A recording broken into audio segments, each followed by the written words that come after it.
Good morning, all of you. Diploma third sem mechanical subject ME1.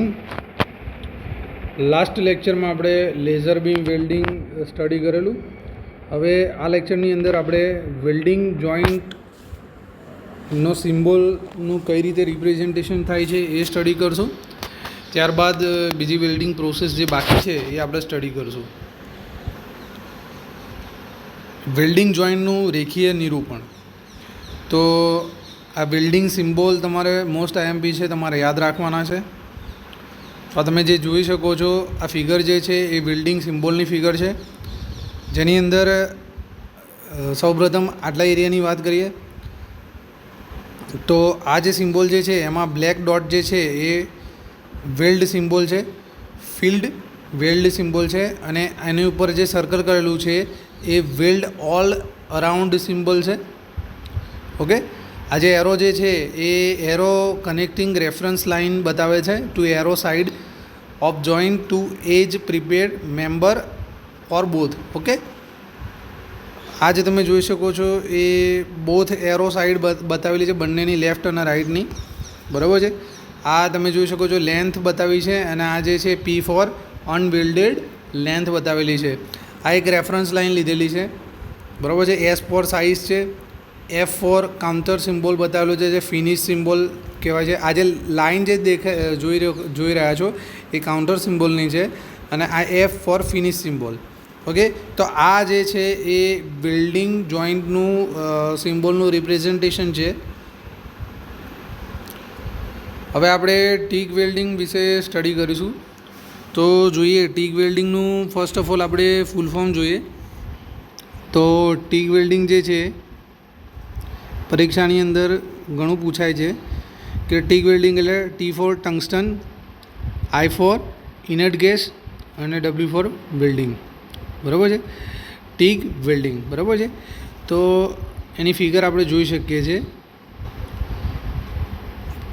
Workpiece આજે ખાસ યાદ રાખજો, ટીક વેલ્ડિંગ છે, tungsten inert gas welding, non કન્ઝ્યુમેબલ tungsten electrode. બરાબર છે. ઇલેક્ટ્રોડ અને આ વર્કપીસ વચ્ચે તમે આર્ક જોઈ રહ્યા છો.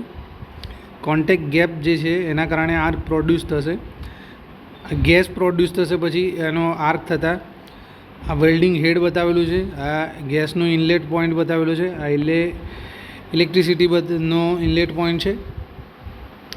ટંગસ્ટન ઇનર્ટ ગેસ વેલ્ડિંગ જે છે ટીક વેલ્ડિંગ ટૂંકા નામથી ઓળખાય છે. ઓકે, બીજું નામ જે છે એ ટંગસ્ટન આર્ક વેલ્ડિંગ પણ કહેવામાં આવે છે, GTA.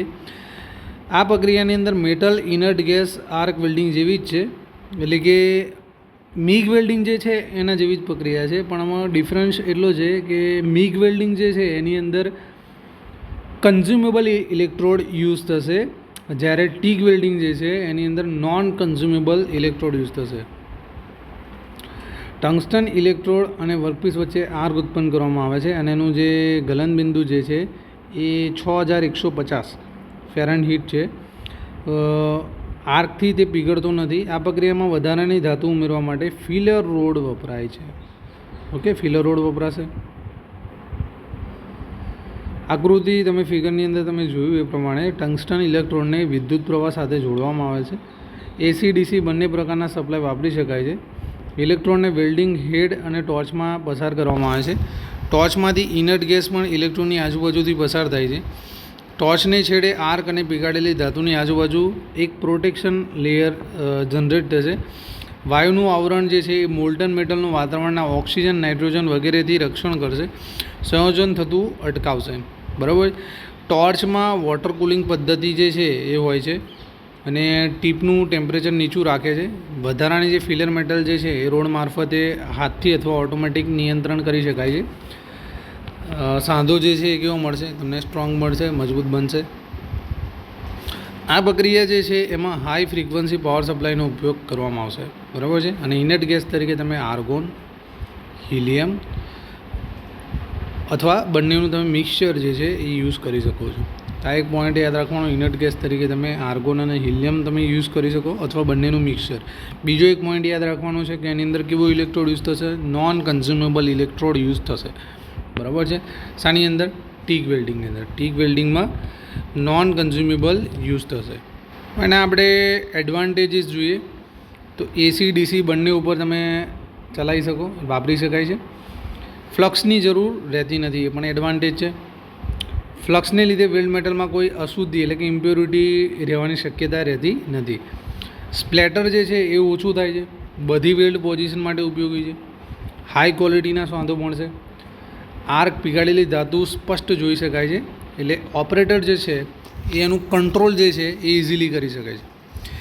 Aluminium, magnesium, nickel alloy, copper alloy, stainless steel, આ જે ધાતુઓ જે છે, મેટલ જે છે, એનું તમારે વેલ્ડિંગ કરવું હોય તો એના માટે બેસ્ટ છે.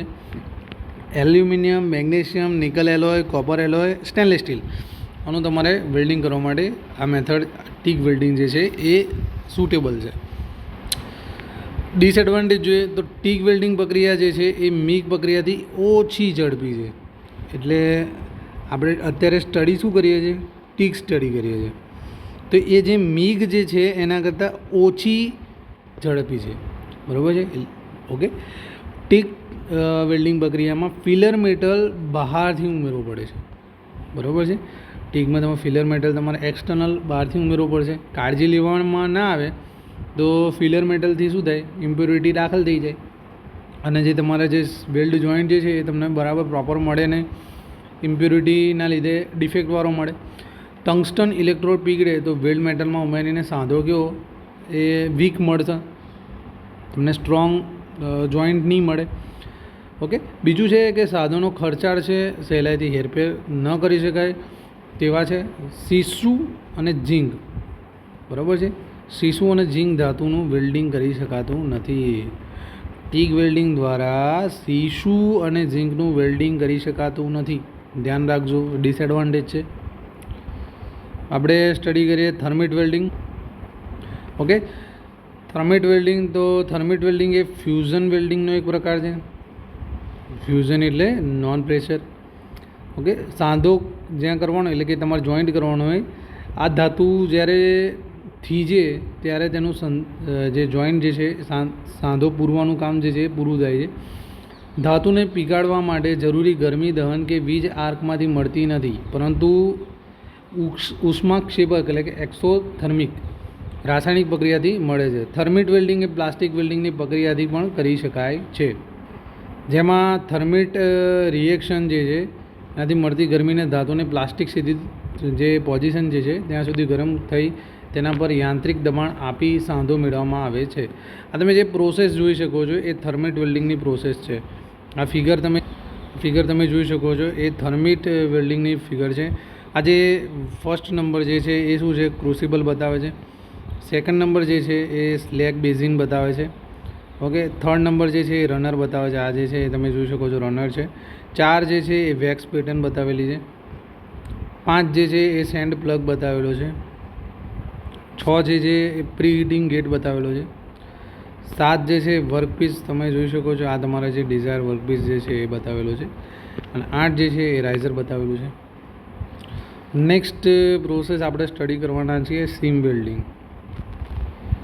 સીમ વેલ્ડિંગ બે ઓવરલેપિંગ શીટ મેટલના વર્કપીસ વચ્ચે કન્ટિન્યુઅસ સાંધો મેળવવા માટે વપરાય છે. તો આ જે સીમ વેલ્ડિંગ જે છે એનું બીજું નામ શું છે?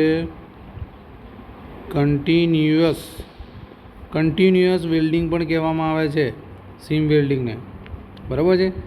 વેલ્ડિંગ એક ધારું અને સતત થતું સ્પોટ વેલ્ડિંગ કહી શકાય. ઓકે. ઇલેક્ટ્રોડ રોલર પ્રકારના હોય છે, તેની વચ્ચે મેટલ શીટ ગોઠવેલી હોય છે. રોલર ઇલેક્ટ્રોડને ચલાવવા અલગ મોટર ડ્રાઈવની વ્યવસ્થા હોય છે. ઇલેક્ટ્રોડમાંથી વિદ્યુત પ્રવાહ પસાર કરવાની સાથે તેમાં ફેરફાર પણ આવે છે. ફિગર જે છે એ પ્રમાણે તમે જોઈ શકો છો. આ તમારો વર્કપીસ છે અને આ બંને તમે 1, 2 જે છે એ વર્કપીસને હોલ્ડિંગ કરેલું છે અને આ તમે જોઈ શકો છો આ સ્પોટ કરેલું છે. એ પ્રમાણે વેલ્ડિંગની પ્રોસેસ થાય છે. ઇલેક્ટ્રોડની મળતા પ્રેશરથી પ્લાસ્ટિક સુધી ગરમ થયેલા વર્કપીસ અને એકબીજા સાથે જોડાઈ જશે. વર્કપીસ જે છે એ વર્કપીસ બે પટ્ટી કે શીટ સતત બે ઇલેક્ટ્રોડ આ જે તમે જોઈ શકો છો ઇલેક્ટ્રોડ વચ્ચે રહેલા હોય છે. બંને વર્કપીસનું સતત જોડાણ સાંધો બનતો જાય છે કન્ટિન્યુઅસ, એટલે જ એને કન્ટિન્યુઅસ કહેવામાં આવે છે. સીમ વેલ્ડિંગ જે છે એ લીક પ્રૂફ સાંધા મળી શકે છે, એટલે એનો એડવાન્ટેજ છે.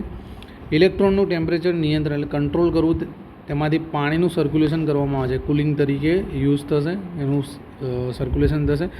આ વન જે છે એ વ્હીલ બતાવેલા છે, સેકન્ડ જે છે વર્કપીસ છે, 2 વ્હીલ યુઝ થશે કે જેને હોલ્ડિંગ કરવા માટે. ઓકે, આશરે 10 mmની થિકનેસ જે છે ત્યાં સુધીનું પ્લેટનું તમારે વેલ્ડિંગ કરવા માટે યુઝ થશે. રોલરથી આશરે 200 કિલોગ્રામ પર સેન્ટીમીટર સ્ક્વેર, ખાસ ધ્યાન રાખજો, 200 કિલોગ્રામ પર સેન્ટીમીટર સ્ક્વેર પ્રેશર આપવામાં આવશે.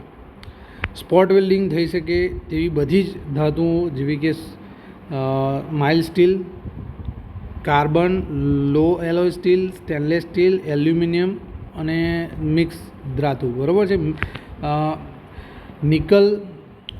નિકલની પણ મિશ્ર ધાતુ અને મેગ્નેશિયમની પણ મિશ્ર ધાતુ, એને સીમ વેલ્ડિંગ થઈ શકશે એનાથી ઇઝીલી.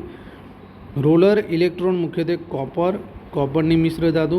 રોલર ઇલેક્ટ્રોનનો વ્યાસ જે છે એ કેટલો છે? 50 થી 60 mm, બરાબર છે. અને એની થિકનેસ કેટલી છે?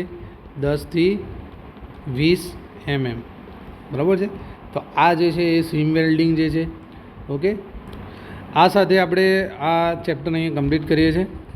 Okay, good bye, thank you.